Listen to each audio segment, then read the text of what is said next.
তোমাদের যেটা দেখাতে চলেছি, দেখো এই যে জায়গাটা রয়েছে, এই জায়গাটাতে মানে এই যে এখান থেকে এইটুকুর মধ্যেই স্বামী স্ত্রী দুজনে বসবাস করে, দুটো মাছ। সেই মাছ দুটো বন্যার সময় এসে এখানে আটকা পড়েছে। বন্যা বৃষ্টির সময় মানে বৃষ্টি যখন হয়েছিল তখন এখানে আটকা পড়েছিল। সেই আটকা পড়াতে তখন আমরা দেখতে পাচ্ছি মাছগুলো যে আটকা পড়ে গেছে, এখন ওদেরকে তো কিছু খেতে দিতে হবে।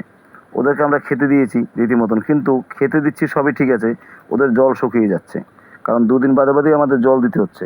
আজকে রাত্রিবেলা এসে দেখি জল শুকিয়ে গেছে বলে ওর মা, ওই দেখো ওর মা, ওই যে বিস্কুটটা দিলাম এখনই খেয়ে গেল, ওই যে ছোটো ছোটো বাচ্চাগুলো, এই যে ওর মা এবং ওই যে ওর মাটা আছে, ওর মা এবং ওর বাবাও এখানেই আছে।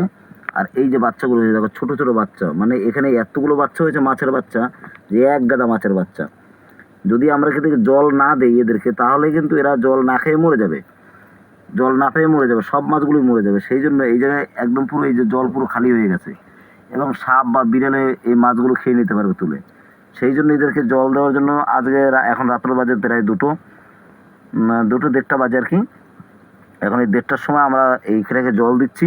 আর এই জায়গাটা পরিষ্কার করে যে কোনোভাবে হোক গর্তটাকে একটু বড় করে, যত সম্ভব বড় করে ওদেরকে থাকার ব্যবস্থা করে দেবো, এটাই ভাবছি। আর এই মুহূর্তে আমি এখনই এই 3খানা ইটকে আমি তুলে দেবো, যাতে আর একটু গভীর হয় জলটা। এই যে জলটা আমরা দিচ্ছি, এই দেখো জল দিচ্ছি, এই জলটা যাতে এই জায়গাটায় ভর্তি হয় এবং মাছগুলো একটু খেলতে পারে। এর পর্বতে গেলে মাছগুলো বড় হয়ে গেলে যে কী করবে এটা আমি বুঝতে পারছি না। তোমাদেরকে দেখানোর কারণ হচ্ছে একটাই, যে মাছগুলো এই বাচ্চাগুলো বড় হয়ে গেলে এদেরকে আমি কি করব, এখানকায় রাখবো নাকি কোনো জলে ফলে ফেলে দেবো না কী করবো সেটা বুঝতে পারছি না। কিন্তু এই মাছগুলোর মায়াতেও পড়ে যাচ্ছে, এদেরকে দেখে আমাদের মায়া হচ্ছে যে এদেরকে যে আমরা ছেড়ে দিয়ে আসবো কোথাও, সেটাও আমাদের মায়া করছে, ছাড়তে ইচ্ছা করছে না। একদম ডিম থেকে এগুলোকে আমরা দেখে এসেছি, যখন মাছের ডিমগুলো ছিল তখন থেকে। এখন মায়াও লাগছে, আর এখানে জায়গাও নেই। এবারে এগুলোকে কী করে যে কী করবো বুঝতে পারছি না। সেই জন্য তোমাদের সঙ্গে এটা আমরা শেয়ার করছি। তোমরা যা ভালো মনে হয় বলো, সেটাই আমি করবো। তোমরা যেটা বলবে, যেটা ভালো বুঝবে। আমি তো নিজে ঠিক বুঝতে পারছি না কী করবো, তোমরা একটু বলে দিও কী করলে ভালো হয়। আচ্ছা, ইটগুলো আগে একটু পরিষ্কার করে নিই। দেখো এগুলো কিন্তু ট্যাঙ্কির জল, এখন যদি এই ইটগুলোকে একটু তুলে দিই, টাইম করে জল, তাহলে আর একটু জল এখানে ধরবে বেশি, মানে জিনিসটা একটু গর্ত গর্ত মনে হবে। আমি চাই যে এখানে একটু গর্তের মতন হোক, যাতে ওদের একটু জলটা এখানে বেশি ধরা যায়। ওগুলো মাটিতে পুরো ঠেকে যাচ্ছে সব। ওরাও চায় একটু একটু বেশি গভীর জায়গা। কালকে দিনে দেখে এটাকে পরিষ্কার করে দেবো। আর এই মাছগুলো বড় হবে কি হবে না সেটাও তোমাদেরকে দেখাবো, বড় করা যাবে কিনা, কত বড় করা যাবে সেটাও আমি দেখাবো।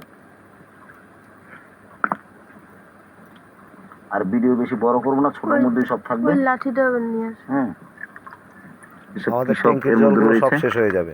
দেখা এগুলো তুললাম, এগুলো কি সব নারকেলের মালা ফালা আলতো বলতে। এখন এইসব নোংরা জলে হাত দিয়েও আগে মাছগুলোকে বাঁচাতে গেলে হাত দিতে হবে, এইসব নোংরা জলে হাত দেওয়া আমার সম্ভব হয় না। তবু এখন নিরুপায়, মানে মাছগুলোকে বাঁচাতে গেলে আমাকে এটা করতে হবে, নইলে ওদেরকে বাঁচাতে পারবো না। আজকে রাত এখন যদি জল না দিতাম, তাহলে কিন্তু আজকে রাতে এই জলগুলো সব শুকিয়ে যেত। এই জন্য এখন জল দিতেই হবে, মাটি তো। আর জলগুলো শুকিয়ে গেলে মাছগুলো ব্যাস হয়ে গেল।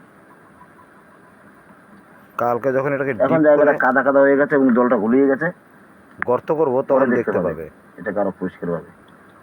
কালকের গর্ত করাটাও দেখাবে। আসলে মাছগুলো এরপরে কত বড় করতে পারি এবং কিভাবে এখানে ওদেরকে পুষতে পারি, এখানে পুষবো না কোথাও ছেড়ে দেবো, সেটা আমি অবশ্যই দেখাবো। কারণ এই মাছগুলো আমার কাছে খুবই মনের ভালোবাসার জিনিস। তাই এদের প্রতি ভালোবাসাটা কীভাবে যে দেখাবো বা কী করবো সেটা আমি ভাবছি। আর তোমাদেরকেও দেখাবো, তোমরা আমার সাথে থাকো। যদি যাদের দেখার ইচ্ছা আছে তাহলে তারা সাথে থাকো, সাবস্ক্রাইব করে পাশে থাকো, তোমরা দেখতে পাবে পরবর্তীকালে কী হয়।